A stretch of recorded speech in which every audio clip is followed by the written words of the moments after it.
Saudara, seperti biasa, Sapa Indonesia Siang akan menyajikan berita seputar kuliner untuk Anda. Di Kabupaten Tegal, Jawa Tengah ada warung makan Raos Ibu Camdi yang menjual sop dengkil kambing. Selain dagingnya yang empuk dan mudah lepas dari tulang, kuahnya juga bikin nagih. Seperti apa? Penasaran gimana nikmatnya? Langsung saja kita lihat sama-sama liputannya berikut ini.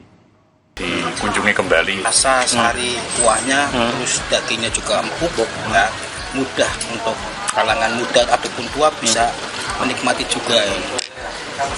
Dibanding dengan di tempat lain, Pak, yang pernah Anda kunjungin?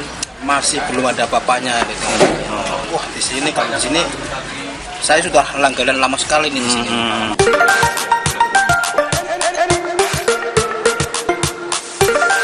Menurut pemilik warung makan, untuk menjadikan daging dengkil kaki kambing terasa empuk dibutuhkan waktu 4-5 jam untuk merebusnya.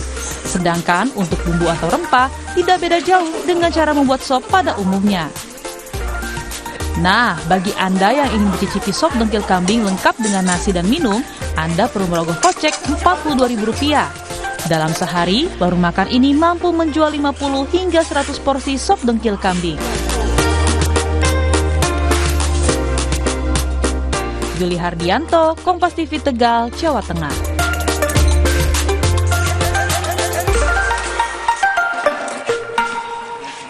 Kami tutup Sapa Indonesia Siang edisi hari ini, saudara. Saya Ihsan Sitorus pamit. Terima kasih. Sampai jumpa.